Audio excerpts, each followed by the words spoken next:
Pourquoi j'ai travaillé sur le désastre de Pavie? En fait, c'est un peu un hasard. Hein. Ça vient d'un colloque qui se tenait à Aix, qui s'est intitulé Les styles de Giono, hein, je ne crois pas me tromper. Et en fait, j'étais, je ne sais pas où j'étais, je crois que j'étais en Italie, et j'avais proposé à Pierre Citron un travail sur le désastre de Pavie, parce qu'il n'y avait rien eu jusqu'à présent sur ce texte-là. Et à la suite de ça, bon, il a été question de le publier dans le volume du journal dans la Pléiade, et donc j'ai été un peu enrôlé par Citron pour faire cette édition. Mais j'ai toujours été frappé par les remarques que l'on fait sur les As de Pavie, parce qu'on dit toujours que c'est un texte en marge de l'œuvre de Giono. Je me souviens de Jean Harouille qui m'avait dit « Oh, mais c'est un divertissement, des As de Pavie ». Alors je lui avais répondu bah, « Si c'est un divertissement, c'est important hein, pour Giono ». Et comme on dit souvent que Giono est en marge de l'histoire littéraire du XXe siècle, ce qui n'est pas faux, alors si c'est un texte en marge dans une œuvre en marge, donc ça devient finalement un texte central. Bon, c'est un peu facile, mais vous pardonnerez. Alors on dit souvent que Giono est ahistorique, c'était le titre d'une communication de Pierre Citron au colloque de Pavie. On pourrait dire aussi anhistorique, en dehors de l'histoire, surtout si on le confronte à d'autres grands romanciers du XXe siècle. On pense à Malraux, à Aragon, qui sont vraiment dans l'histoire. Mais en même temps, on pourrait dire aussi, alors là je cite Katia Montesinos, qui est l'auteur de l'article justement que je citais, l'article Histoire du dictionnaire Giono. Elle a une bonne formule, je crois. Elle dit Giono est hanté par l'histoire.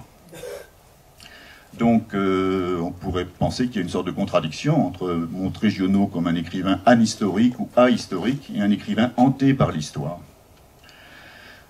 Alors moi je proposerai quelques pistes, hein, à partir en particulier de cette très bonne notice Histoire de Katia Montesinos. On pourrait dire que finalement l'œuvre de Giono est née du choc de la Première Guerre mondiale, hein, née du choc de 14-18, mais la référence historique chez Giono ne s'y restreint pas, hein, dit Katia Montesinos. En particulier, elle évoque le premier projet littéraire de Giono, qui est un roman médiéval, hein, angélique, hein, tout de suite après la guerre de 14, ce qui est assez surprenant quand même. Hein. Si Giono sort du choc de la guerre de 14, il écrit tout de suite après un roman médiéval. Alors c'est pas vraiment un roman historique, mais enfin c'est quand même un roman clairement, il se situe dans le Moyen-Âge. Bien évidemment, une grosse partie de l'œuvre de Giono explore le XIXe siècle, le cycle des hussards et des chroniques, et là encore, on n'est pas dans la référence à la guerre de 14-18. Donc, si l'histoire hante Giono, on pourrait dire que finalement, Giono va essayer de jouer à cache-cache avec l'histoire. Et autre piste que propose Katia Montesinos dans son article du dictionnaire, c'est puisqu'elle essaie de prendre en compte les premiers romans de Giono, qui semblent justement anhistoriques. Hein. Mais on peut aussi les lire comme des romans historiques, puisque, en fait, les premiers romans de Giono racontent la fable de la fin du monde paysan. Je crois que c'est Citron qui parlait des romans du sauvetage, hein, Colline et Reguin. Donc, à ce titre, on pourrait les insérer aussi dans cette hantise de l'histoire chez Giono. Alors, ce que je propose, c'est deux questions. C'est de dire, dans un premier point, et là je ne parlerai pas trop du désastre de Pavie, c'est qu'il y a chez Giono une sorte de tentation de l'histoire. Hein. Alors, c'est pas pareil que la hantise, hein, j'en suis bien conscient. Il y a même dans un article assez ancien, dans le magazine littéraire, quelqu'un parle de la conversion de Giono à l'histoire. Moi, j'aurais tendance à penser que c'est un des chemins de l'œuvre qui conduit Giono vers l'histoire. Et donc, je vais explorer ça dans un premier point. J'ai appelé ça la tentation de l'histoire. Et puis, deuxième point, alors ça va faire plaisir à Christian, je vais parler du dossier Pavie, hein, que j'ai plutôt intitulé les leçons de Pavie. Alors, les leçons de Pavie sont multiples. On pourrait dire que la première, c'est qu'à Pavie, on ne comprend pas ce qui se passe. Donc, en fait, la première leçon, c'est qu'on ne sait rien. C'est une leçon de sagesse, bien sûr. Mais évidemment, ce sont des leçons multiples en termes de philosophie, en termes de littérature et en termes d'histoire que, à mon avis, ce livre propose. Alors, un petit appendice à mon introduction, et ça c'est lié à une conversation que j'ai eue avec deux collègues universitaires hier soir à Manosque. C'est évidemment l'idée que le romancier, il est souvent présenté dans l'histoire littéraire comme l'historien du présent. Il y a de tas de formules qui sont souvent l'objet de dissertations. Hein. Le romancier est l'historien du présent, alors que l'historien est le romancier du passé, Georges Duhamel. Hein. Ou les frères Goncourt. Hein. Les historiens sont des raconteurs du passé, les romanciers des raconteurs du présent. Bon. Donc l'idée, c'est qu'il y a une opposition, hein, souvent fondée sur celle du factuel et du fictionnel, entre le romancier et l'historien. Mais les universitaires et les profs le savent bien, cette opposition dans la littérature moderne se dilue constamment, se brouille constamment. Toujours est-il qu'il faut rappeler que le roman apporte quelque chose à l'histoire, et je pense qu'ici nous sommes tous des grands lecteurs de romans, et nous le savons bien. Hein. On peut prendre quelques exemples. Hein. Les romans de Modiano, hein, par exemple, nous apprennent quelque chose d'essentiel sur la période de l'occupation, hein, qu'aucun historien de l'occupation nous apprend. Plus près de nous, alors, la dernière prix Nobel. Hein. En fait, c'est le dernier colloque auquel j'ai participé était sur Annie Ernaux, donc je suis plein d'Annie Ernaux, et c'est très loin de Giono. Annie Ernaux, évidemment, elle incarne parfaitement cette posture du romancier du présent. Hein. Elle explore notre présent, et d'ailleurs, c'est même assumé par elle. Hein. Dans un des livres critiques consacrés aux années, quelqu'un écrit « L'écriture peut capter le reflet projeté sur l'écran de la mémoire individuelle par l'histoire collective ». Donc les livres d'Annie Ernaux, et presque tous, hein, suggèrent que l'histoire renvoie nécessairement à l'individu et qu'il ne peut exister de vraie littérature sans faire allusion à l'histoire de tous. Alors bien sûr, Giono n'est pas Annie Ernaux, hein, bien entendu. D'ailleurs, Annie Ernaux, je crois qu'elle ne parle jamais de Giono, hein, alors qu'elle parle de Graça, donc elle ne doit pas l'aimer beaucoup. J'en sais rien. Mais en même temps, d'une certaine manière, tous les romanciers sont des historiens, hein, donc, et Giono aussi. Hein. Alors, dernière chose aussi, avant d'en venir à ce chemin de Giono vers l'histoire, il faut rappeler, alors je sais que Sylvie va en parler cet après-midi, que Giono n'est pas le seul des romanciers de son temps à se tourner vers l'histoire ou vers la biographie d'hommes célèbres du passé. J'ai parcouru récemment la biographie de Balzac par André Mauroy, hein, qui est un livre remarquable, hein, qui est un livre romanesque en fait, hein, ça se lit comme un roman. Hein. Et c'est pas un hasard, hein, parce que c'est un grand romancier, Mauroy. Hein. Il faut relire Climat. Je pense aussi à Aldous Huxley, parce que dans l'université où j'ai enseigné, le dernier colloque que j'avais fait était sur Aldous Huxley. Huxley écrit à peu près dans les mêmes années un grand livre sur Richelieu, qui s'appelle The Grey Eminence. Hein. Il écrit ça à Los Angeles, hein, quand il quitte Sanary. Hein. Il écrit un grand livre sur Richelieu. Bon, Huxley n'est pas un historien, c'est un romancier. Et puis du côté du roman proprement historique, bon, je donne deux exemples hein, qui peuvent nous accompagner dans la confrontation avec Giono. Alors là, c'est deux très grands romanciers, la stature de Giono. C'est Aragon. Aragon qui a écrit un roman historique assez proche finalement du Bonheur fou avec La Semaine sainte. Hein. La Semaine sainte, c'est un roman sur les 100 jours. C'est très très curieux hein, de voir qu'Aragon qui se met au roman historique. Et je crois que Giono aimait La Semaine sainte. Hein. Je crois que Citron le dit dans sa biographie. Et puis alors, une romancière qui m'est chère, c'est Marguerite Yourcenar, bien sûr, hein, qui elle, évidemment, écrit deux grands romans historiques avec Mémoire d'Adrien et L'œuvre noire. Donc Giono n'est pas isolé hein, dans cette conversion à l'histoire. Alors, dans Le Grand Troupeau, je suis allé voir d'un peu plus près, c'est pas un livre que je connais bien, il n'y a pas de date. Ou plus exactement, il y a une date, mais alors c'est très particulier, c'est dans la deuxième partie, il est question d'une lettre de Joseph datée du 22 mars. Mais l'année n'est pas mentionnée. Alors on comprend, parce que le roman le fait apparaître, que c'est le 22 mars 1915. Mais c'est quand même assez intéressant de montrer, de souligner que Giono, un peu au début du livre, offre une date et en même temps l'efface, hein, puisqu'en fait il ne met pas l'année. Dans la troisième partie, le premier chapitre a pour titre Verdun, donc alors il n'y a pas la date, mais on comprend que Verdun c'est 1916. Et dans l'avant-dernier chapitre, il est question du Kemmel, pas de date, mais on comprend que c'est 1918. Alors qu'est-ce que je veux dire? Je veux dire que ce qui est très net, c'est que Giono ne veut pas faire un roman historique dans Le Grand Troupeau. Et c'est très clair, c'est assumé. Hein.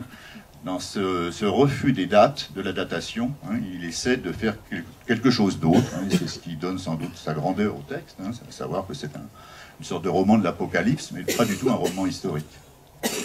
Alors les choses vont changer chez Giono autour de la Seconde Guerre mondiale. Alors est-ce que c'est lié à la Seconde Guerre mondiale? Sans doute, mais ça commence un peu avant. Hein, je pense à une discussion qu'on a eue hier soir avec 2 collègues. Alors, en fait, ça commence avec Pour saluer Melville, qui est daté.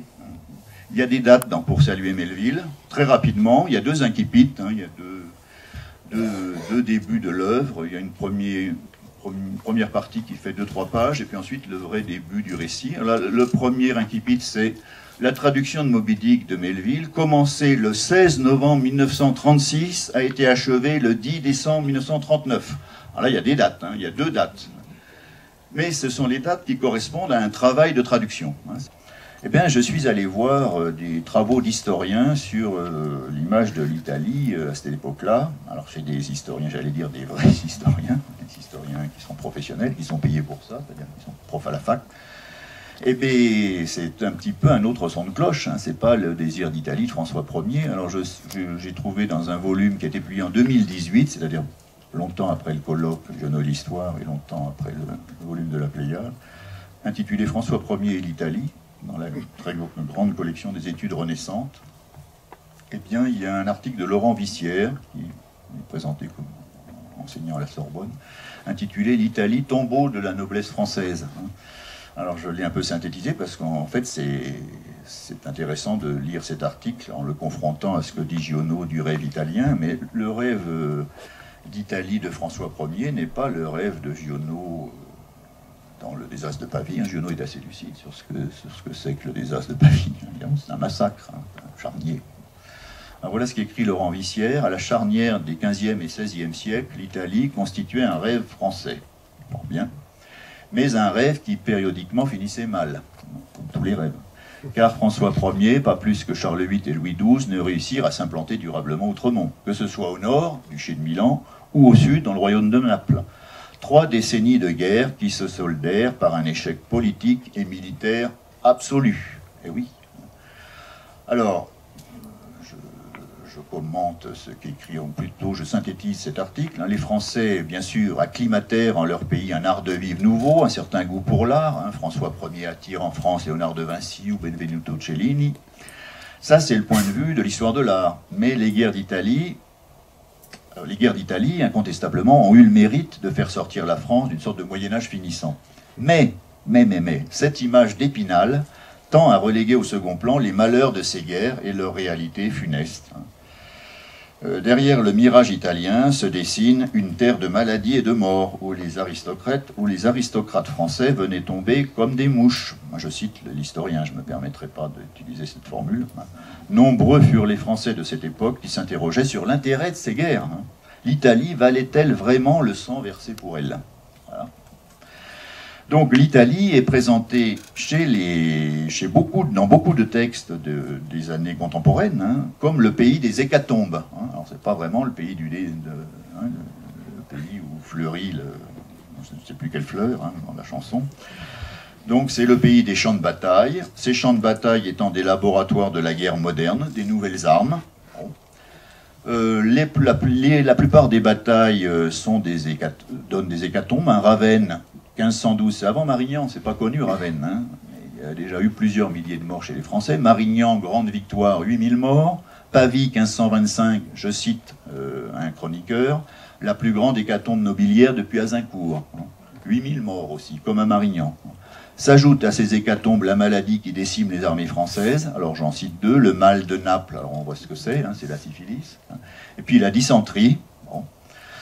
Dans Gargantua, Rabelais parle de la caque-sangue de Lombard. La caque-sangue de Lombard, je suis allé voir chez Rabelais, c'est la caca-sangue, c'est-à-dire c'est une forme particulièrement aiguë de la dysenterie.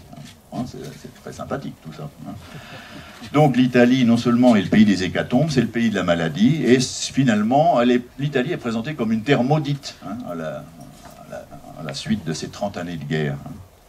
On reproche à la Lombardie son fâcheux climat. Quand on lit des As de Pavie, on sait que la Lombardie, c'est un pays de brouillard, comme Londres.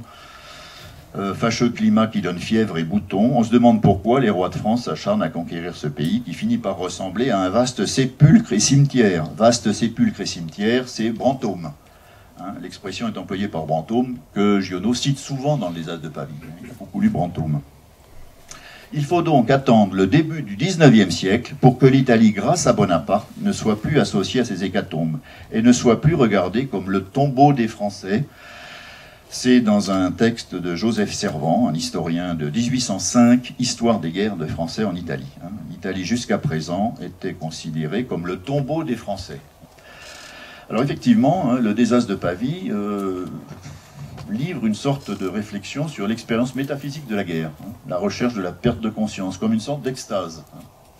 Alors vous voyez bien que là, on est très proche d'écrivains comme par exemple Caillois. Voilà. Caillois qui, dans les mêmes années, je pense à un texte qui est peu connu, qui s'appelle Bellone ou la guerre jugée, un autre texte qui est plus connu parce que c'est l'appendice à une réédition de L'Homme et le Sacré en 1950, qui s'appelle Guerre et fête. Caillois va un peu dans la même direction, c'est-à-dire il considère que la guerre, c'est d'une certaine manière une expérience métaphysique. Junger aussi dit un peu la même chose. Et Giono, dans le désastre de Pavie en tout cas, est assez proche de ça. Alors c'est curieux, parce qu'en fait c'est une guerre qui n'est pas vraiment une guerre, là, dans le désastre de Pavie, c'est un divertissement. Enfin, en tout cas, il s'efforce de le présenter comme tel. Mais c'est ici qu'il y a cette réflexion de Giono autour, qui est assez proche finalement des philosophes contemporains de Giono. Écrire la guerre, mais aussi écrire la défaite.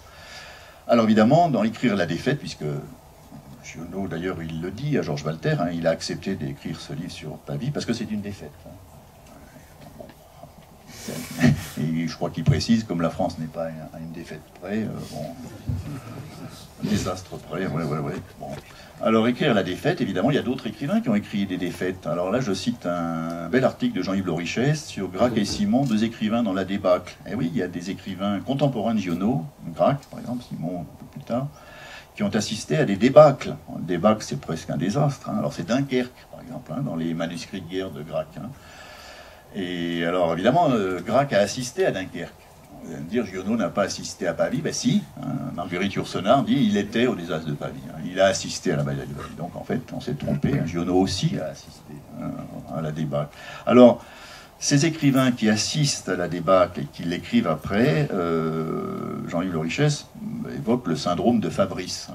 Évidemment, Fabrice de la Chartreuse de Parme. Et il cite à nouveau Georges Blain, voilà encore Georges Blain, alors c'est pas le Georges Blain qui lit Merleau-Ponty, mais c'est Georges Blain qui décrit la bataille, alors c'est une superbe phrase, Une bataille, c'est pour celui qui s'y engage une aventure discontinue, sporadique, une collection désemparée de chocs, d'énigmes, de méprises et d'accidents insignifiants. C'est dans Stendhal et les problèmes du roman. Tiens, en fait, on pourrait penser qu'il part du désastre de Pavie, qu'il n'avait pas lu à cette époque-là, mais en tout cas, c'est très exactement la vision que donne Giono de la bataille de Pavie. Et puis alors, il y a un autre point aussi qui rassemble cette écriture de la défaite chez Gracq et Simon, c'est aussi le sentiment géographique, qui rend Gracq, comme Claude Simon, attentif au paysage et à la météorologie. Eh bien, le désastre de Pavie, c'est aussi un livre sur le paysage et sur la météo, le brouillard. Eh oui, voilà. Donc vous voyez, la défaite, c'est aussi quelque chose que l'écriture de la défaite, c'est quelque chose que Giono partage avec d'autres écrivains, et ça se traduit par un peu la même perspective. Alors la défaite, c'est aussi la fin des héros, et évidemment, je pense au chapitre 6 du désastre de Pavie, Monsieur de la Palisse est mort à Pavie, avec cette scène assez extraordinaire de la vente des cadavres. C'est un des morceaux d'anthologie du désastre de Pavie. Les soldats survivants. Alors là encore, les historiens, quand ils ont lu ça, qu'est-ce que c'est que ce texte Les soldats survivants. Alors c'est très long. Ils se firent le jour même marchands de cadavres et ouvrirent des boutiques. On y vendait du connétable, du maréchal de France, etc. Bon. Alors Citron dit, finalement c'est un exemple gionesque du macabre. Macabre comique. Mais alors évidemment, c'est la fin des héros. La défaite et le désastre de Pavie, c'est la fin des héros. Alors la fin des héros, évidemment, on pense à l'Écossais ou la fin des héros, évidemment, où il y a également l'évocation de la terrible bataille d'Écosse, encore une fois. Tout se tient chez Giono. Le désastre de Pavie n'est pas une excroissance un peu singulière de l'œuvre, mais c'est l'essai historique qui peut apparaître comme une sorte d'aboutissement, de synthèse de toute une série de projets romanesques.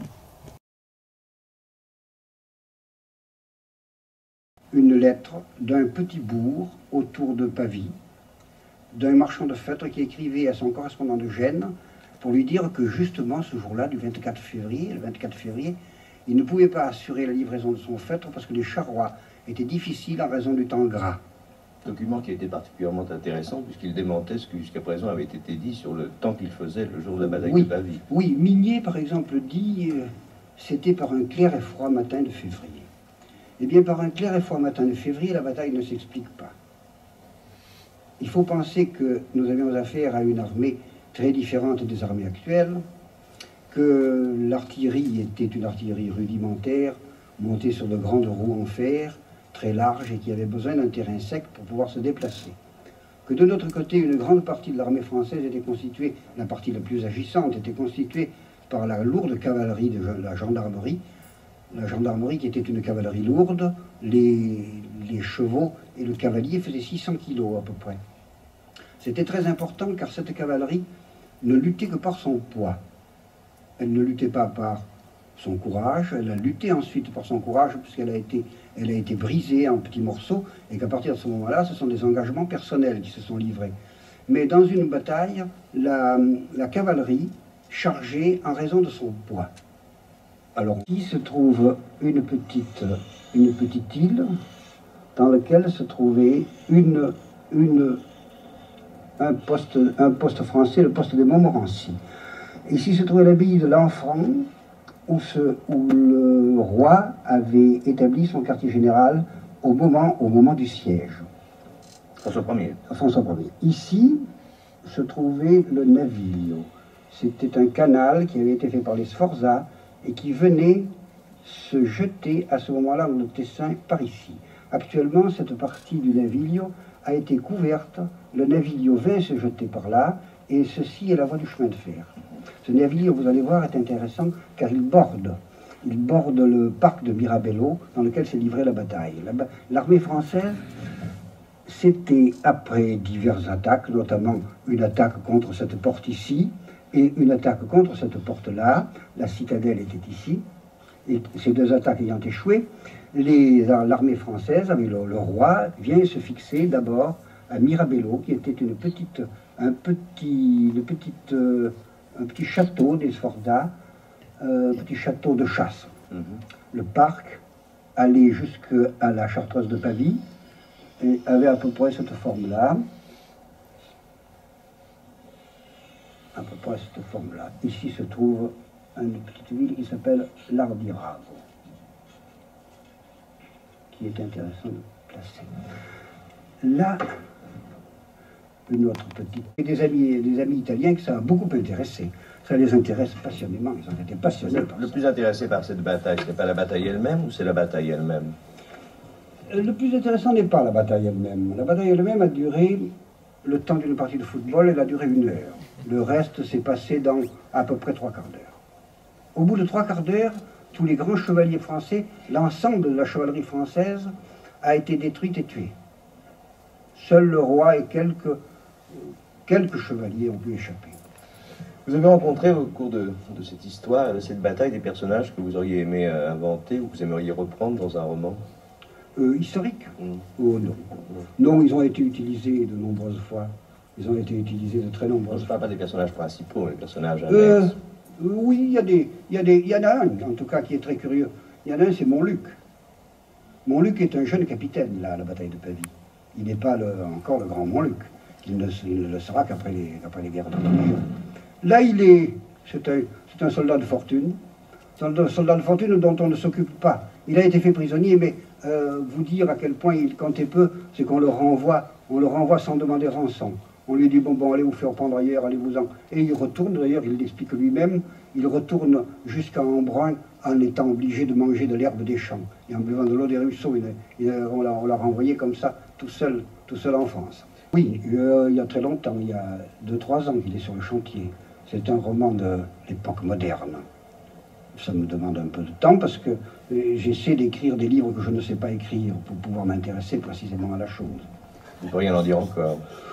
Il est difficile d'en dire quoi que ce soit. Je me souviens de ce que m'avait dit Gide un jour où j'étais tout jeune écrivain et je lui avais raconté très bien alors, parce que je lui avais raconté le sujet de mon roman, de mon prochain roman, et Gide m'avait dit, quand on raconte très bien un roman, il est généralement mauvais. Alors je préfère mal vous le raconter. Non, ce que je peux vous dire en tout cas de ce roman, c'est que j'ai essayé de trouver un moyen de pouvoir pénétrer dans toutes les maisons, dans tous les milieux de la société moderne. Et le personnage principal est une sorte de petit escroc qui a trouvé une petite escroquerie lui rapportant un peu d'argent, mais suffisamment d'argent pour vivre, mais pas assez pour qu'on puisse le poursuivre en justice. Il a tout simplement acheté des titres aux pieds humides, il les a achetés 5 sous, et comme il y a dessus marqué action de 500 francs au porteur, il les vend 500 francs. Mais il n'en donne que 5 par personne parce qu'on ne porte pas plainte pour 2500 francs, et il en vend 5 à chacun. D'ailleurs, ça engage beaucoup les gens à en acheter parce qu'il dit je peux vous en donner que 5. Et comme ça, il rentre alors chez tous les gens, il va voir les uns et les autres. Et ça me permet de faire une sorte de tableau général de l'époque présente. Alors on passe à ces dialogues, on voit ces fiches, les fiches qu'il écrit pour pouvoir aller voir certaines personnes et s'en faire des clients. Sur ces fiches, ce sont des fiches signalétiques très psychologiques, n'est-ce pas? Alors ça fait tout un roman très différent de ce que j'ai écrit jusqu'à maintenant. J'espère que bientôt vous pourrez nous en parler complètement. Je pourrais peut-être d'ici quelques années. Quelques années? Ben oui, oui, mais il faut encore au moins 2-3 ans.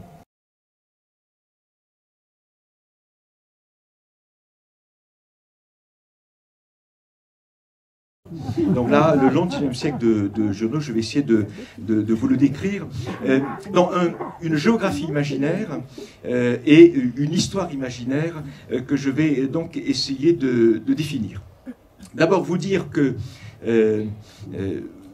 un mot sur la question de géographie. Je voulais vous lire une citation peu connue d'André Chanson, citation de 1959, introduction à l'autre écrivain, vous savez, de cette trilogie.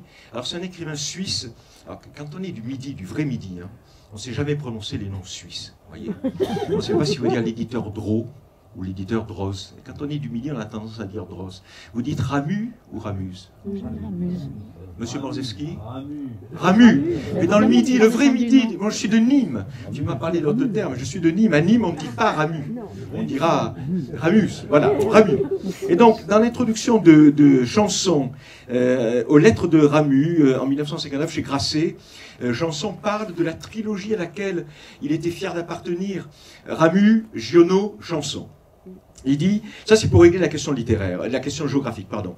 La critique littéraire en viendra un jour à s'apercevoir que pendant les premières années de ce siècle, quelques hommes, c'est des hommes à l'époque, hein, quelques hommes ont tenté de fonder leur œuvre de poète ou de romancier sur ce que Gide appelait le natif, entre guillemets, ou mieux encore sur ce que Unamuno appelait l'originel. Ramu est comme le chef de file de ces artistes, leur aîné d'âge.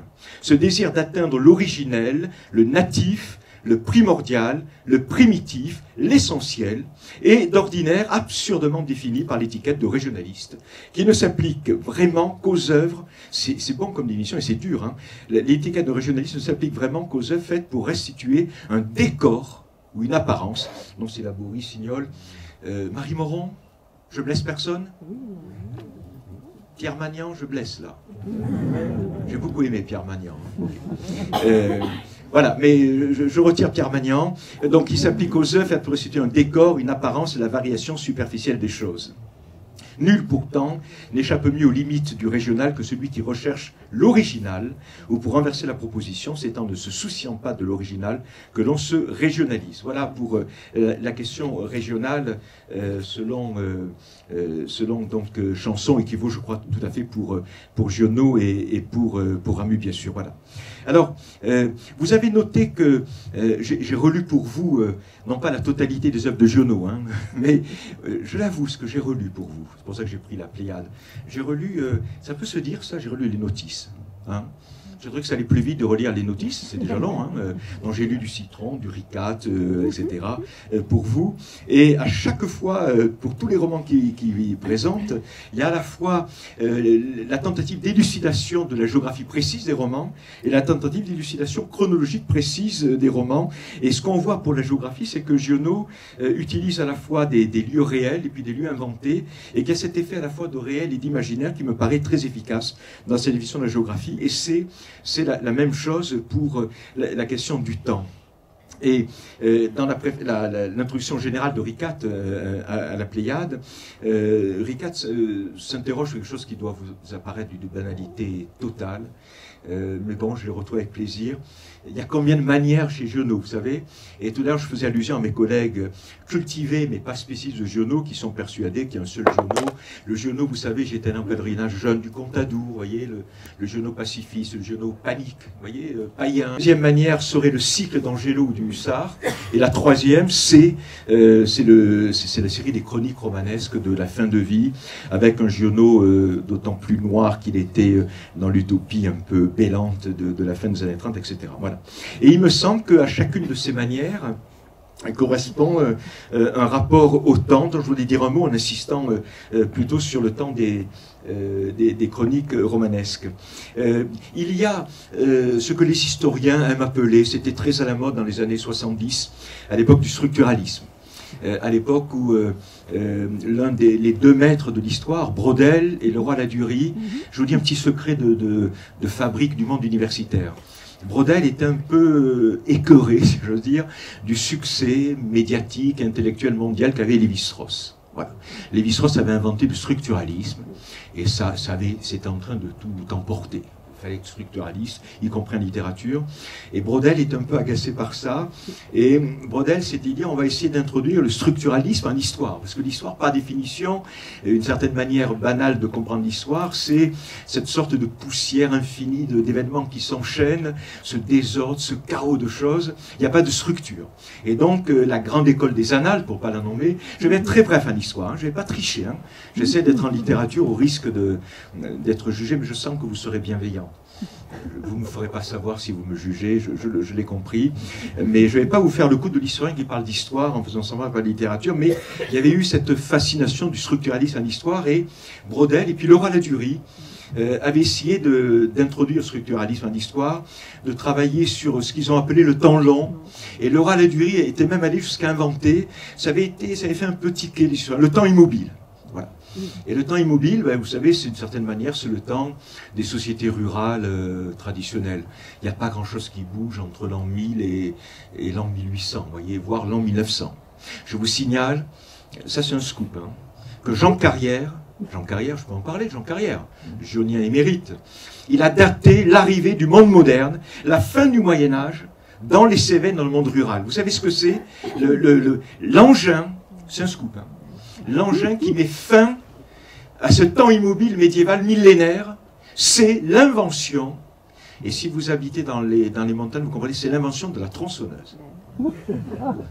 Il écrit dans les périodes de Maheu. La tronçonneuse arrive au début des années 50 en Haute-Cévennes, et là c'est vous savez, les scieurs de long, ça faisait des siècles qu'il y avait ce geste. Hein. Voilà. Moi, dans une conférence récente, mais qui était un échec, j'ai dit qu'un monsieur, ce qui avait changé la face des paysages. Aujourd'hui, si vous voulez, pas ici en Provence, c'est trop sec la Provence, pardon de le dire. Mais dans les Cévennes, il y a encore de l'herbe, des prés. Si vous voulez tenir le paysage ouvert contre la friche qui nous guette partout, hein, c'est Regain et Collines, ça, les incendies. J'ai dit publiquement que l'engin qui avait changé la face des paysages et qui nous permet de tenir les paysages ouverts contre la friche et l'abandon et la mort, c'est la débroussailleuse à fil. Ça va? C'est capital. Jean-Yves, je sais faucher à la main. J'ai appris à piquer la faux, à taper la faux. C'est du Giono, ça. Vous trouverez des conférenciers qui vous disent, je sais piquer à la dalle, en patois. Hein, taper la faux. Bon, une fois que je l'ai tapée, elle coupe moins bien qu'avant. Donc j'ai renoncé à la taper, mais voilà, piquer. Bon, eh bien, la débroussailleuse à fil, ça vous permet de passer partout où la faux ne passait que si vous étiez très fort. Très très fort. Pour que la faux coupe, il faut que la faux soit très bien aiguisée, il faut que le faucheur ait le geste. Et il y a des textes de Giono magnifiques. Hein. Vous savez, quand il fauche en rang, il y a le chef de rang qui ouvre et derrière, c'est une valse. Hein. Vous savez, un faucheur, mon oncle m'a appris, il me disait, ne fais pas d'effort Patrick, tu poses ta faux et en art de cercle, elle circule. Mais ça se dit, ça s'écrit en littérature. Et pour le faire, voilà. Et pour le faire, il faut savoir que la main gauche est aussi utile que la main droite. La main gauche, elle doit pas être violente, mais elle accompagne, elle attire, elle accompagne, c'est un truc magnifique. La débroussailleuse à fil, n'importe qui peut en faire, ça passe partout. Et là, échec de la conférence, parce que une fille de médecin qui avait fait un retour à la terre, élevant des chèvres et faisant du pélardon, le fromage des Cévennes, me dit, c'est anti-écologique. parce que ça laisse du plastique partout. Et là, je me suis retrouvé bouche bée, j'avais jamais vu, vous savez, de fil plastique. Voilà, dès que vous cogniez un peu de fil de fer ou un piquet ou un arbuste, voilà. Donc, cette question du temps long, le temps long qui l'intéresse, parce que c'est le temps le plus romanesque, le brigandage pour Giono est une sorte de structure anthropologique des sociétés rurales anciennes, ce qui n'est pas faux d'ailleurs. Hein. Vous savez, pour revenir au monde huguenot, on montre en Ardèche, dans le Dauphiné aussi, dans les Cévennes, on montre les caches qui sont dans les vieilles maisons rurales. Et on vous explique avec beaucoup de bonne foi, si j'ose dire, que ce sont les caches de l'époque de Louis XIV, du désert. Elles sont plus anciennes. C'est les caches du temps où le monde rural était un monde dangereux, avec ce brigandage millénaire qui intéresse Giono. De même, le choléra. J'ai regardé dans je crois que c'est le tome 4 de la Pléiade, c'est sans doute Ricat qui s'escrime à dater Lussart-sur-le-Temps en fonction des épines choléra, vous savez, 1832 à Paris, bien sûr, celle où Cousin est emporté, c'est jusqu'aux années 90 à Marseille, hein. Mais je crois que ce qui intéresse Giono, c'est pas de dater les choses, c'est l'épidémie comme structure longue, et évidemment, il y a la peste de Marseille en 1720, et puis la peste noire, etc., voilà. Et d'une certaine manière, on retrouve donc le troisième temps que je vais décrire sur les chroniques. Si vous voulez, de même que Giono décrit le haut pays dans Edmond, est-ce qu'on peut inventer, je ne sais pas ce que ça donne comme mot, ça sonne mal, le haut temps, comme il y a un haut pays, ou l'arrière-temps, comme un arrière-pays, c'est-à-dire un temps un peu indiscernable, un peu indiscerné, qui correspond d'ailleurs à la géographie sur laquelle il travaille. Et je vais revenir maintenant, pour terminer, sur le temps des chroniques romanesques. Et vous avez compris qu'il s'agisse du temps des Achéens, comme disait tout à l'heure à propos là, de cette Provence shakespearienne, qu'il s'agisse même de Shakespeare. Hein. Quand vous dites l'homme qui a le mieux parlé de la Provence, c'est Shakespeare, non seulement vous refusez le roman régionalisme, d'une certaine manière, vous refusez toute intimation d'être dans le roman historique. Shakespeare, c'est des siècles auparavant. Et je pense que les trois temps de Giono, le temps donc millénaire panique là, de Colline, le temps du choléra, du hussard, et puis le temps des chroniques romanesques sont plutôt, je dirais, des temps qui s'emboîtent, ou des temps qui se sédimentent ou gigognent, dans une sorte de temps très long, imaginaire, la matière chronologique imaginaire qui correspond à ce sud imaginaire. Vous l'avez d'ailleurs compris, et c'est ce qui est fascinant, le sud de Giono, c'est le nord du sud. Hein, et moi je croyais que Chichiliane n'existait pas, mais Chichiliane, quel nom existe. Hein. De même, un jour, j'ai longtemps passé des étés à côté du Revès du Bion. Ça classe un Gionien quand même. En fait, c'était à Sceaux. Et entre Sceaux et le Revès du Bion, vous avez départemental perdu, et puis une petite vicinale, et un panneau silence. C'est la ferme de silence de Giono, voilà. Et donc, le Giono la Provence de Giono, c'est le Trièves, et il a écrit dans ce même petit livre, il dit j'ai fait un séjour, alors je prononce la méridionale, vous allez reconnaître, en Écosse. Hein, l'Écosse, ça va là-haut. Et il dit, voilà, ça c'est mon pays. Il écrit dans ce petit bouquin, de même qu'il y a des hommes qui disent, cette femme c'est pas mon genre, c'est pas mon style, il dit, la Provence c'est pas mon genre. Ça sera à refaire, ça sera à choisir. J'aurais choisi l'Écosse, parce que l'Écosse, il y a le brouillard, il y a la pluie, il y a le froid, il y a les déserts indiscernables. C'est ça qui va chercher dans les Alpes. Hein. Pour la même raison, si moi je n'avais pas ma maison de famille dans les Cévennes, j'aurais acheté une maison dans l'Aubrac. Et l'Aubrac, ça devient trop à la mode. Du côté du Chambon-sur-Lignon, mais c'est trop à la mode aussi pour d'autres raisons, mais quelque part dans l'Auvergne profonde, dans les derniers pays où il fasse encore un peu de froid et un peu d'hiver. Voilà. Le Chambon aussi, vous savez, Vidal-Naquet est passé à Dieu-le-Fit, à Saint-Agrève. Voilà. J'ai publié il y a 2 ou 3 ans un petit livre sur des peintres juifs allemands qui étaient cachés dans les Cévennes et qui ont peint les Cévennes. Alors curieusement, les Cévennes, il y a une littérature, hein, il y a chanson, il y a carrière, mais il n'y a pas de peintre. Voilà, et les premiers qui aient peint le paysage des Cévennes étaient des Juifs allemands réfugiés en 43-44, et dont j'apprends avec intérêt cette histoire de Giono. Et là, je crois qu'effectivement, il y a ce qui est public, il y a tel... Alors, c'est vrai qu'André Chanson, lui, a décidé de ne pas publier une page de 40 à 44. Bon, mais il y a le public et puis il y a le privé qui, par définition, ne laisse pas de traces. Quand on a une histoire de la clandestinité, on sait que la clandestinité, ça ne laisse des traces que quand ça échoue et quand la gendarmerie est arrivée. Et le problème des historiens, je vous le dis, hein, les historiens, en fait, ils aiment les dictatures.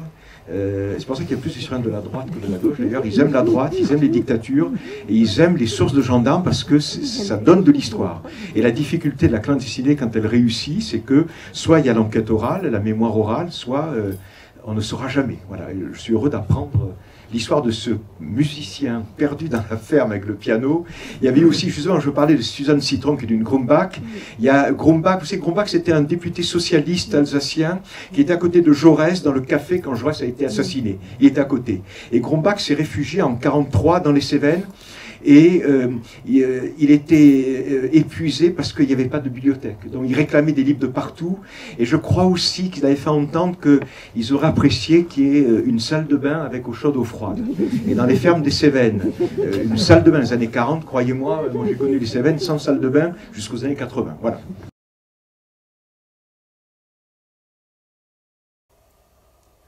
Il y a une maison qui s'est comme décollée, qui a coulé, de haut en bas, toute seule, et qui est venue s'arrêter les 4 fers d'aplomb aux portes du ruisseau, à la fourche du ruisseau et de ce qu'ils appelaient la route là, contre un cyprès.